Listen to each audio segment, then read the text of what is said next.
नमस्कार, आप देख रहे हैं द पब्लिक वर्ल्ड में सुभाष चौधरी हूं। लोकसभा चुनाव का ऐलान हो चुका है।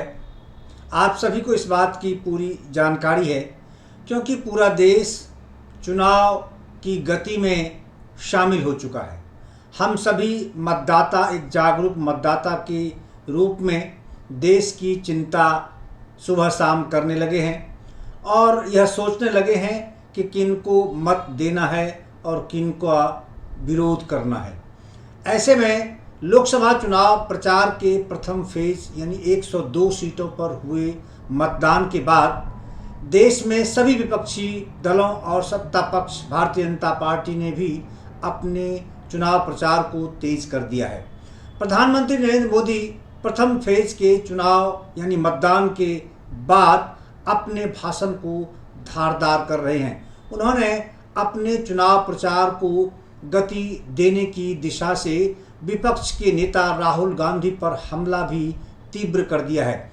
आज प्रधानमंत्री नरेंद्र मोदी महाराष्ट्र के नांदेड़ में थे, जहां महाराष्ट्र के मुख्यमंत्री एकनाथ शिंदे और उनकी कैबिनेट के कई मंत्री और विधायक एवं सांसद भी वहां मौजूद थे।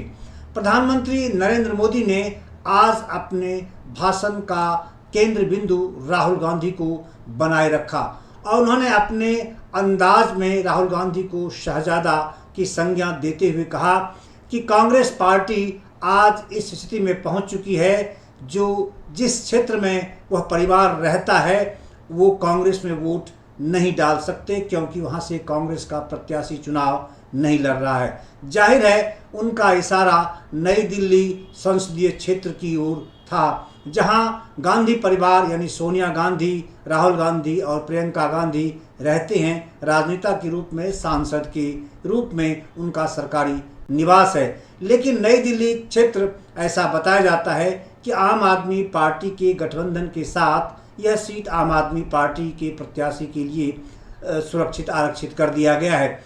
ऐसे में उनका यह कहना लाजमी है।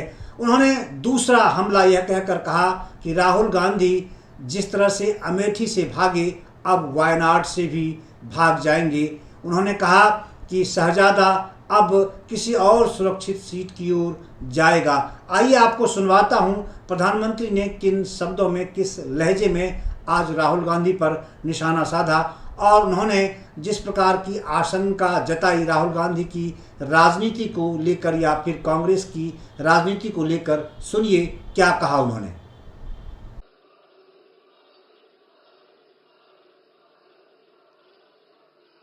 छत्रपति शिवाजी महाराज की, श्री संत सेवालाल महाराज की, हर हर महादेव। सर्वल्ला राम राम। नांदेड आणि हिंगोलीकरांना माझा नमस्कार।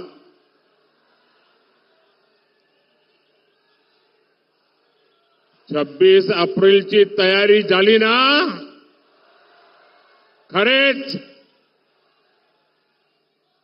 मैं सबसे पहले मराठावाड़ की महान धरती से हुजूर साहब को, गुरु गोविंद सिंह जी को प्रणाम करता हूं। मैं रेणुका माता और दत्त भगवान के चरणों में प्रणाम करता हूं। मैं बाबा साहब आंबेडकर और नानाजी देशमुख, दोनों भारत रत्न जैसे राष्ट्रपुरुषों को नमन करता हूं। साथियों, कल देश में पहले चरण का मतदान संपन्न हुआ है। मैं वोटिंग करने वाले सभी लोगों को और विशेषकर हमारे फर्स्ट टाइम वोटर्स को बहुत बहुत बधाई देता हूं और उनका आभार भी व्यक्त करता हूं। मतदान के बाद अलग अलग लोगों ने बूथ लेवल तक का जो एनालिसिस किया और जो जानकारियां मिल रही है, उसे विश्वास पक्का हो रहा है कि पहले चरण में एनडीए के पक्ष में एक तरफा मतदान हुआ है।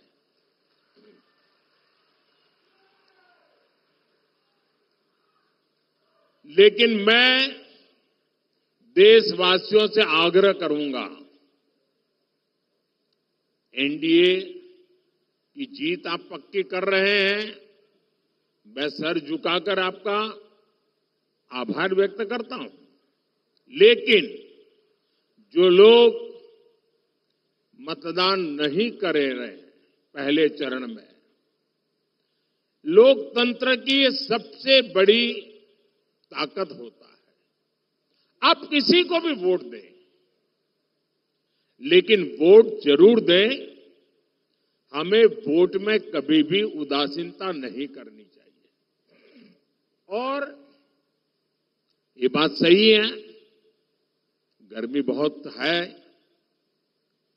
दिक्कतें भी हैं, शादियां भी हैं, कुछ इलाके हैं जहां किसान भी काम में हैं।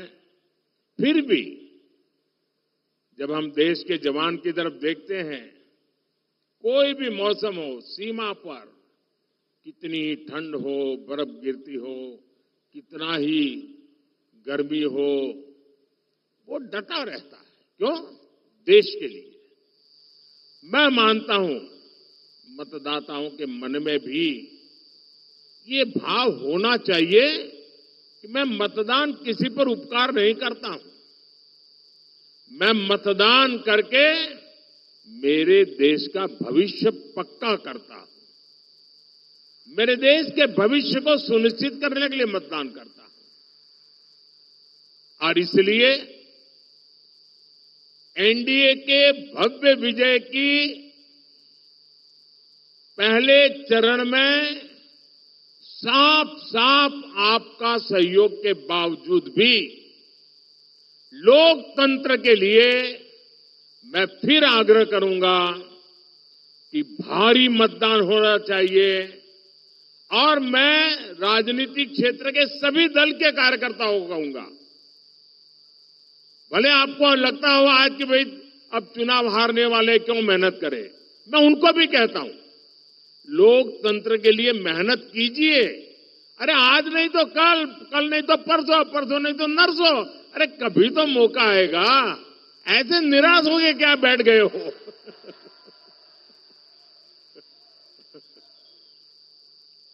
और इसलिए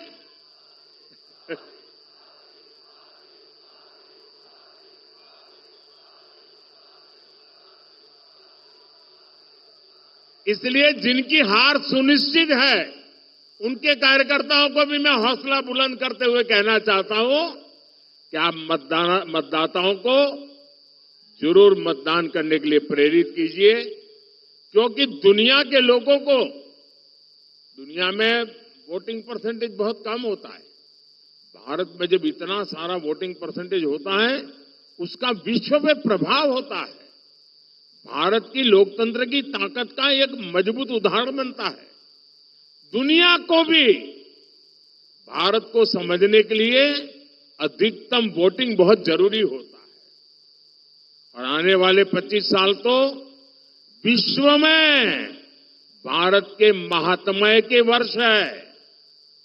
और इसलिए अधिक मतदान हमारी लोकतांत्रिक ताकत का परिचय देता है।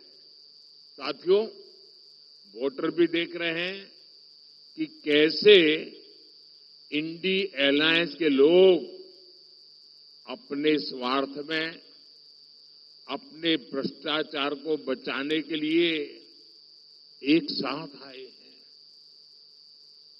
और इसलिए खबरें यही है कि पहले चरण में वोटर्स ने इंडी अलायंस को पूरी तरह नकार दिया है। क्योंकि मतदाता जब मतदान करने जाता है, सोचता है भाई ये इंडी अलायंस वालों, आखिर देश किसके हाथ में सौंपना है, कोई तो चेहरा बताओ। इतना बड़ा देश हम किसको सुपुर्द करें? कुछ तो बताओ। वो बता ही नहीं पा रहे हैं।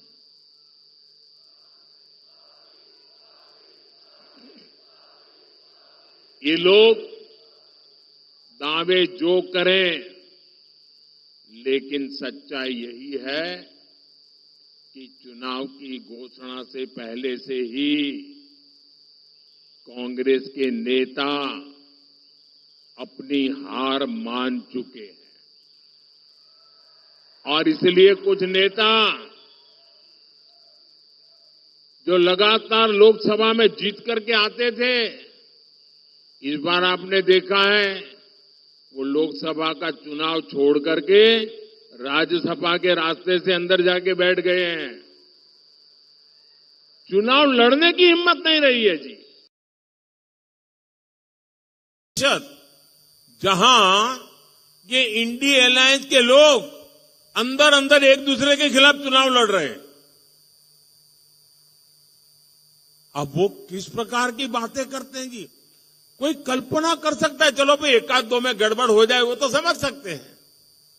25% सीटें ऐसी है इस देश के लोकसभा की जिसमें ये जो अपने आप का गठबंधन का क्लेम करते हैं वो आपस में चुनाव लड़ रहे हैं, आपस में एक दूसरे को जेल में डालने की बातें कर रहे हैं, आपस में एक दूसरे पर आरोप लगा रहे हैं। क्या ऐसे लोगों पे भरोसा कर सकते हैं? क्या ऐसे लोगों पे भरोसा कर सकते हैं? जो अंदर अंदर भरोसा नहीं कर सकते हैं उस पर आप भरोसा कर सकते हैं क्या? देश भरोसा कर सकता है?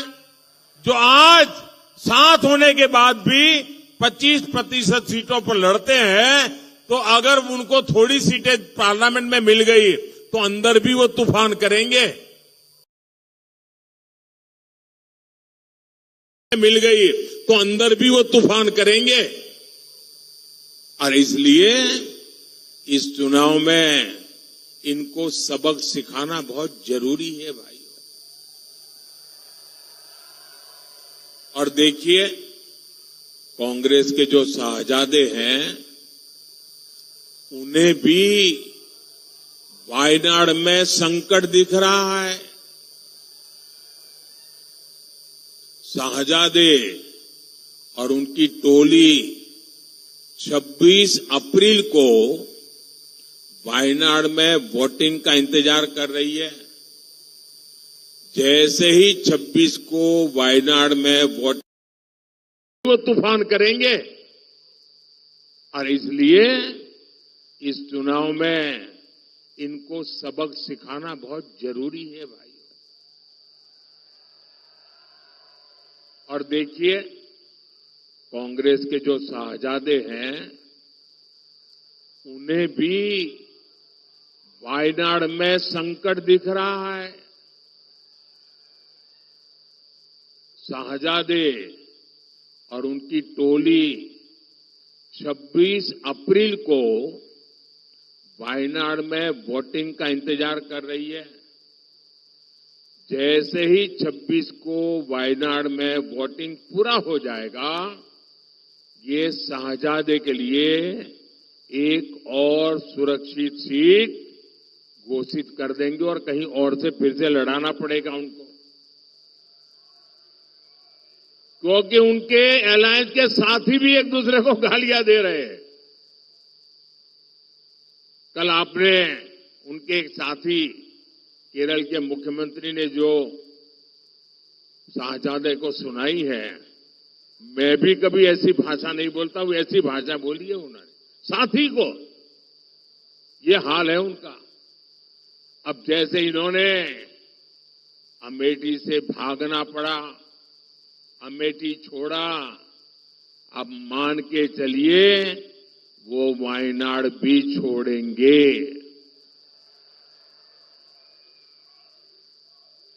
आप कांग्रेस का ये परिवार, आपको आश्चर्य होगा, आजादी के पहली बार स्थिति ऐसी बन रही है कि कांग्रेस का परिवार इस चुनाव में कांग्रेस को वोट नहीं देगा। खुद कांग्रेस को वोट नहीं देगा। ये हाल है इनका। क्योंकि जहां वो रहते हैं वहां कांग्रेस का उम्मीदवार ही नहीं है। अब ये ऐसी स्थिति कभी सोची है आपने कांग्रेस की कि जिस परिवार के भरोसे कांग्रेस चलती है वो परिवार खुद कांग्रेस को वोट नहीं दे पाएगा। साथियों, आप देखिएगा, फिर एक बार साथियों, कांग्रेस गरीब, दलित, वंचित, मजदूर, किसान के विकास के सामने हमेशा दीवार बन के खड़ी है। आज भी एनडीए सरकार गरीब के लिए कोई काम करती है तो कांग्रेस उसका मजाक उड़ाती है।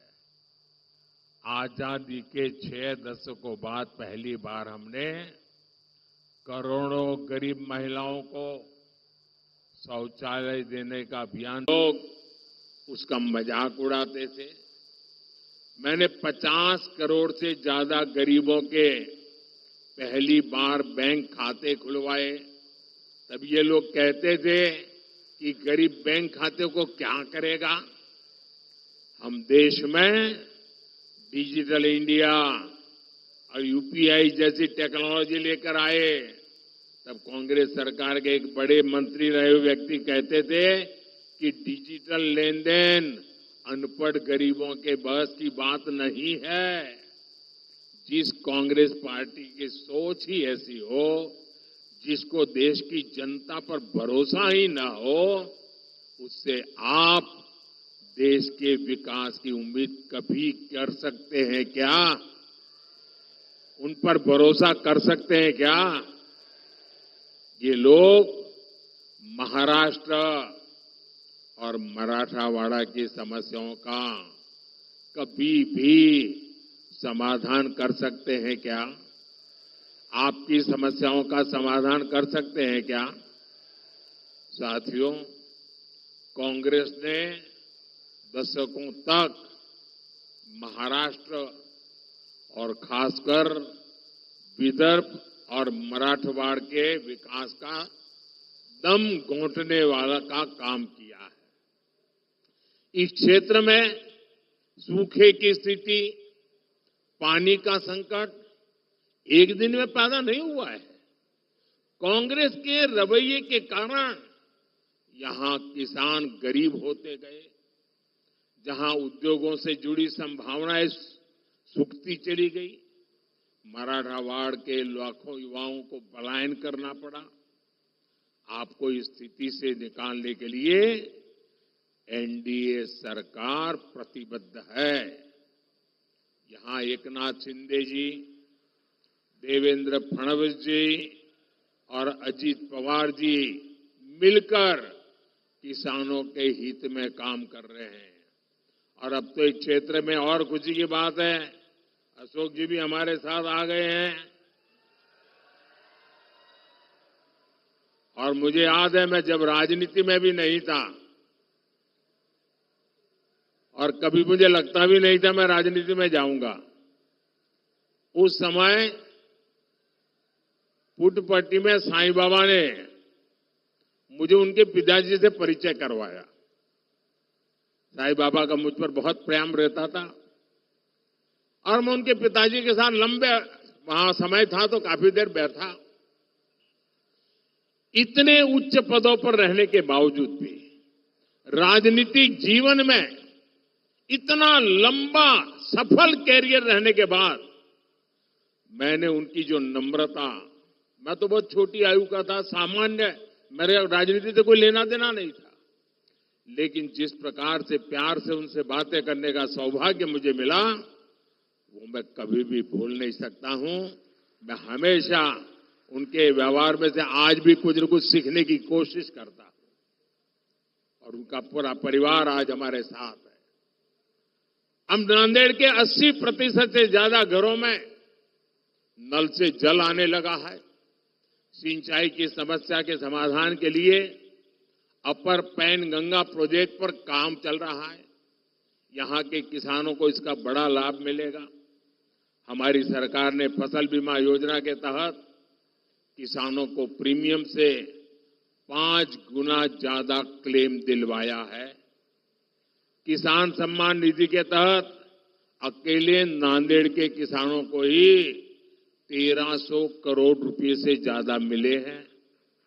इस क्षेत्र में तो ज्वार, बाजरा बहुत होता है। हमारी सरकार ने इस मोटे अनाज को पूरे देश में एक पहचान दी है। उसके लिए पहचान दी है श्री अन्न। चाहे ज्वार हो, बाजरा हो, वो श्री अन्न के साथ पहचाने जाए। और जब से ये काम शुरू किया है, दुनिया भर में लोगों का ध्यान हमारे श्री अन्न पर गया है, सुपर फूड के रूप में गया है और न्यूट्रिशन की दृष्टि से बहुत बड़ा ताकतवर संदेश गया है। और इसका भी बड़ा लाभ नांदेड़ के किसानों को मिलना तय है। साथियों, कांग्रेस के दिए हर जख्म का इलाज करना ये मोदी की गारंटी है। इस क्षेत्र को शक्तिपीठ एक्सप्रेस वे और समृद्धि महामार्ग जैसे वर्ल्ड क्लास रोड्स मिली है। लातूर की रेल कोच फैक्ट्री का लोकार्पण करने का सौभाग्य मुझे ही मिला था। उड़ान योजना के तहत नांदेड़ एयरपोर्ट को भी फिर से शुरू कर दिया गया है। पीएम आवास योजना के तहत यहां हजारों गरीबों को पक्के घर भी मिले हैं। आयुष्मान योजना के जरिए 3 लाख से ज्यादा लोगों को मुफ्त इलाज की सुविधा मिली है।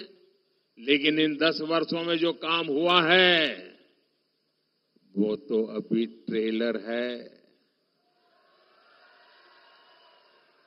अभी तो हमारा बहुत समय कांग्रेस के गड्ढों को भरने में गया है। अगले 5 वर्षों में हमें मराठवाड़ और महाराष्ट्र को बहुत आगे लेकर जाना है। साथियों, नांदेड़ की ये धरती सिख गुरुओं के चरणों से पवित्र हुई है। खालसा पंथ की गुरु परंपरा और गुरु गोविंद सिंह जी की सीख हमेशा हमारी सरकार के लिए प्रेरणा रही है। बीते 10 वर्षों में हमने सर्वदा भला के रास्ते को मानकर लोक कल्याण के लिए काम किया है। हमारी सरकार को गुरु नानक देव जी का 550वां प्रकाशोत्सव मनाने का, गुरु तेग बहादुर जी का 400वां प्रकाश पर्व मनाने का, गुरु गोविंद सिंह जी का 350वां प्रकाश पर्व मनाने का सौभाग्य मिला। करतारपुर कॉरिडोर का काम पूरा होने के बाद लाखों श्रद्धालुओं को वहां के दर्शन में मदद मिल रही है। लंगर को टैक्स फ्री करने का निर्णय हो या हरमंदिर साहब के लिए एफसीआरए की अनुमति हो, हुजूर साहब और हेमकुंड साहिब के दरबार तक बेहतर इंफ्रास्ट्रक्चर का इंतजाम करना हो, एनडीए सरकार ने सिख परंपरा से जुड़े हर तीर्थ के विकास के लिए पूरी शक्ति और पूरी भक्ति से काम किया है। यह हमारी ही सरकार है जो अफगानिस्तान से वहां जब संकट आया,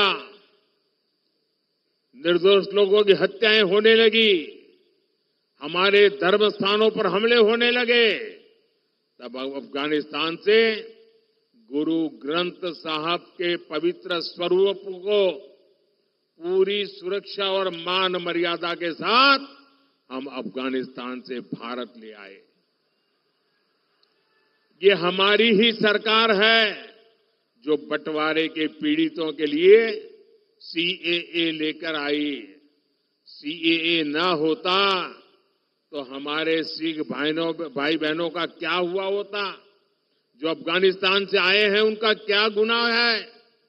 लेकिन कांग्रेस इसका भी विरोध कर रही है। ऐसा लगता है 84 का बदला कांग्रेस सिखों से अब तक ले रही है।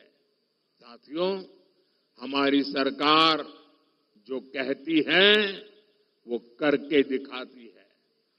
मोदी की गारंटी यानी गारंटी पूरे होने की गारंटी। मोदी ने गारंटी दी थी कश्मीर को आर्टिकल 370 से मुक्ति मिलेगी। आर्टिकल 370 आज इतिहास बन चुका है। मोदी ने गारंटी दी थी 3 तलाक खत्म होगा। आज मुस्लिम बहनों को 3 तलाक से मुक्ति मिल चुकी है। मोदी ने गारंटी दी थी देश की अर्थव्यवस्था को गड्ढे से निकालेंगे। आज भारत दुनिया की 5वीं सबसे बड़ी अर्थव्यवस्था है। अब मोदी की गारंटी है भारत दुनिया की 3री सबसे बड़ी अर्थव्यवस्था बनेगा। और आप सब देख रहे हैं आज अयोध्या में रामलला का भव्य मंदिर बनकर तैयार है। लेकिन ये इंडी अघाड़ी वाले क्या कर रहे हैं?